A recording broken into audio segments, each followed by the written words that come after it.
भारत की दोस्तों अगर हम नेबरिंग कंट्री की बात करेंगे, चाहे वो आपका पाकिस्तान हो या फिर कह सकते हैं आपका श्रीलंका हो, या इसके साथ साथ दोस्तों अगर भारत के हम ईस्टर्न पोजीशन पे जाएंगे तो वहाँ पर आपको म्यांमार या फिर आपको बांग्लादेश दिख जाएगा। तो जितनी भी भारत की नेबरिंग कंट्री है, कहीं ना कहीं दोस्तों वहाँ पर एक बार मिलिट्री का रूल रहा है। मतलब कि वहाँ पे इलेक्टेड गवर्नमेंट है, उसको मिलिट्री ने वहाँ पर तख्ता पलट करके अपना जो है शासन किया और काफ़ी सालों तक वहाँ पर राज किया। इसी के साथ साथ दोस्तों ये जो राइट नाउ अभी न्यूज़ चल रहा है कि म्यांमार की एक रेबल ग्रुप है जिसका नाम है अराकन आर्मी, उसने बांग्लादेश का कुछ जो एरिया है वो अपने मतलब के कब्जे में ले लिया है। अब आप सभी लोगों को याद होगा कि अभी रिसेंट्स में जो शेख हसीना बांग्लादेश की प्रधानमंत्री थी, उसको बांग्लादेश छोड़ करके भारत भागना पड़ा और उसके साथ साथ वो अभी तक जो है वो भागी हुई है फर्स्ट ऑफ ऑल।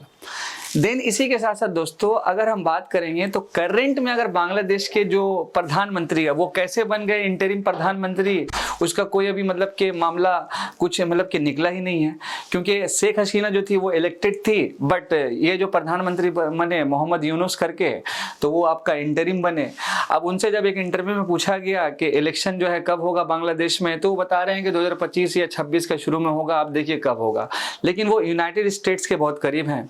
जैसे वो प्रधानमंत्री मतलब के बने इंटरिम, तो वहां पर एक उम्मीद ये था कि चलो अब यहाँ पर सरकार स्टेबल होगा, फिर इलेक्शन हो जाएगा और कहीं ना कहीं फिर आगे जो भी बढ़ेगा। लेकिन ऐसा तो कुछ हुआ नहीं दोस्तों।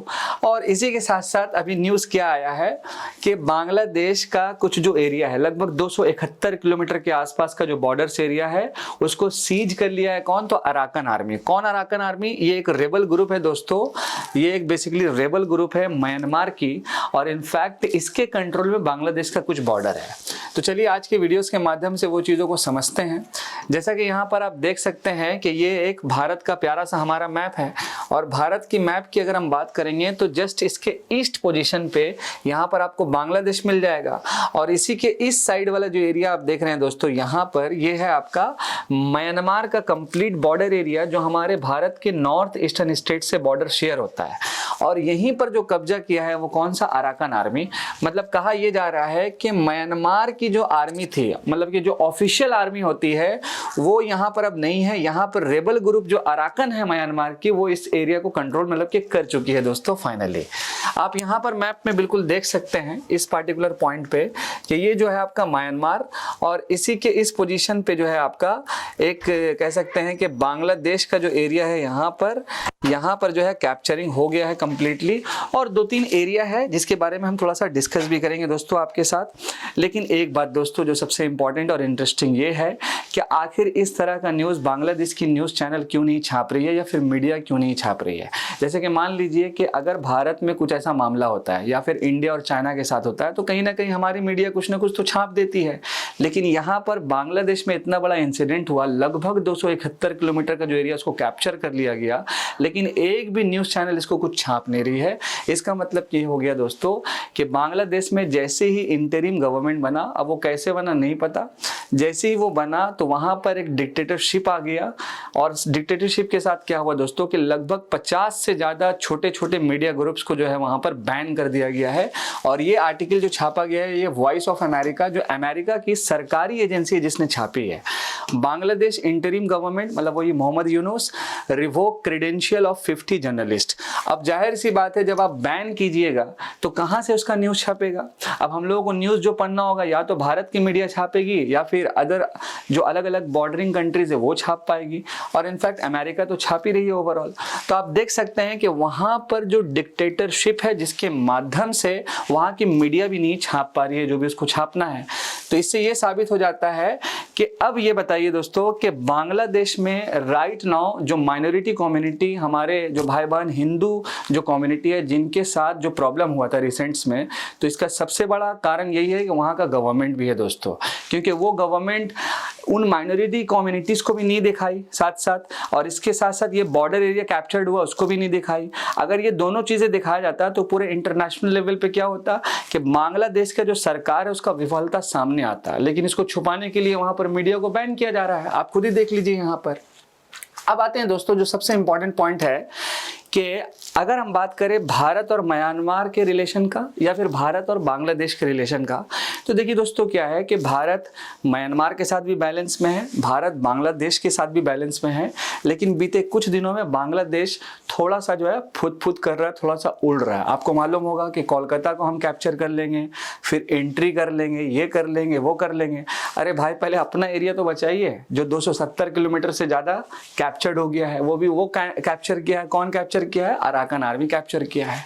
लेकिन हाँ, एक चिंता का विषय ये है दोस्तों कि भारत और म्यांमार के बीच में कुछ इंपॉर्टेंट प्रोजेक्ट्स है, जिसका एक बहुत बेस्ट जो आपका प्रोजेक्ट है जिसका नाम है कालादान प्रोजेक्ट। ठीक है, कालादान प्रोजेक्ट्स। और ये जो कालादान प्रोजेक्ट है दोस्तों, इस पार्टिकुलर प्रोजेक्ट्स का जो शुरुआत है वो कोलकाता से, और म्यांमार में एक पोर्ट है सितवे पोर्ट, वहां तक ये जाता है। ठीक है, अब इसमें सबसे बड़ा प्रॉब्लम क्या था कि म्यांमार की, यानी कि ये म्यांमार की जो रेबल ग्रुप है जिसका नाम है अराकन, इससे मतलब कि इस प्रोजेक्ट्स को बचाना था। आप यहाँ पर देख सकते हैं कि India Myanmar joint operation destroy several militant camps of Arakan Army on the Indo Myanmar border, just because क्यों? Just because of Kaladan transit and transport projects, और कुछ नहीं है दोस्तों। इसके साथ साथ भारत के लिए एक बहुत बड़ा इशू क्या होता है? रोहिंग्या का इशू होता है। काफ़ी सारे जो लोग जो रोहिंग्या वाले हैं वो आपके बंगाल में भी दिख जाते हैं ओवरऑल। तो एक ये आपका जो इलीगल जो एंट्री का इशू बहुत ज़्यादा है, तो ये भी देखना होगा। और बाकी बांग्लादेश के साथ तो अभी मामला चल ही रहा है ओवरऑल दोस्तों। अच्छा हाँ, एक और बात यहाँ पर देखिएगा, आपका ये प्रोजेक्ट्स का पूरा डिटेल है। मतलब ये कोलकाता से आपका शुरुआत हुआ सितवे पोर्ट, और ये जाएगा आपका म्यांमार तक। तो और फिर यहाँ पर मैंने बताया म्यांमार का क्या, एक रेबल ग्रुप जिसका नाम है क्या, अराकन आर्मी। और वो बेसिकली अराकन जो आर्मी है वो कहाँ पर लोकेटेड है? तो आपका रखाइन स्टेट में लोकेटेड है, रखाइन स्टेट में। और इसी पार्टिकुलर ग्रुप ने कैप्चर किया है बांग्लादेश का 271 किलोमीटर का एरिया। अब आने वाले दिनों में जो भी अपडेट होगा हमारे चैनल के माध्यम से आपके पास आ जाएगा। लेकिन हाँ दोस्तों, जाते जाते एक इम्पॉर्टेंट पॉइंट आपसे ये साझा करना चाह रहे हैं कि अगर हम बात करेंगे बांग्लादेश का या फिर भारत का या फिर म्यांमार का, या इनफैक्ट हम बात करेंगे मान लीजिए चाइना का, तो देखिए चाइना का क्या मामला है कि चाइना जो है ये म्यांमार के साथ भी है, म्यांमार में भी खर्चा किए हुए है, और यही चाइना जो है बांग्लादेश के साथ भी जो है टाई अप किए हुए है। क्योंकि आपको मालूम होगा कि चाइना का एक प्रोजेक्ट है one belt one road initiative, जिसके माध्यम से वो चाइना म्यांमार इकोनॉमिक कॉरिडोर बनाए हुए हैं। और इनफैक्ट यहाँ पर आपको जो दिख रहा है ना कॉक्स बाजार में ज़्यादातर जो इन्वेस्टमेंट है वो चाइना का है, और बांग्लादेश में सबसे बड़ा जो मॉल जिसमें इन्वेस्टमेंट है वो चाइना का ही है दोस्तों। तो चाइना तो अपना रिंग बना ही रहा है, चाइना अपना ऑलरेडी रिंग बना रहा है। लेकिन इसी के सहारे अगर हम बात करें म्यांमार की जो अराकन आर्मी जिसको यूएस सपोर्ट करती है, उसने भी जो है बांग्लादेश के कुछ एरिया को कैप्चर कर लिया है। और खासकर कौन सा एरिया? तो यहाँ पर आप देख लीजिए टेकनफ नाम का जो प्रोविंसेस है जिसको कैप्चर ओवरऑल कर लिया है दोस्तों। 1989 तक म्यांमार का जो नाम था वो बर्मा था। 1989 के बाद से जो नाम है दोस्तों वो आपका म्यांमार हो चुका है। इनफैक्ट म्यांमार का काफ़ी अच्छा कह सकते हैं कि हिस्टोरिकल बैकग्राउंड रहा है, और भारत के साथ अच्छा रिलेशन भी रहा है। ज़्यादातर जो कम्युनिटी है म्यांमार में वो बुद्धिज़्म है दोस्तों। आने वाली वीडियोज़ में जो भी इंपॉर्टेंट अपडेट रहेगा हमारे चैनल के माध्यम से आ जाएगा। जाते जाते दोस्तों एक आपके सामने सवाल है जिसका कमेंट सेक्शन में आप जवाब दीजिएगा कि सीरिया में रिसेंट जो एक मिलिटेंट जो ग्रुप थी, एक रेबल ग्रुप थी जिसने वहाँ के इलेक्टेड गवर्नमेंट्स को मतलब कि उखाड़ के फेंक दिया है, वो ग्रुप का नाम आप कमेंट सेक्शन में जरूर बताइएगा। Thank you so much. मैं आपका होस्ट अदनान सर। जय हिंद दोस्तों।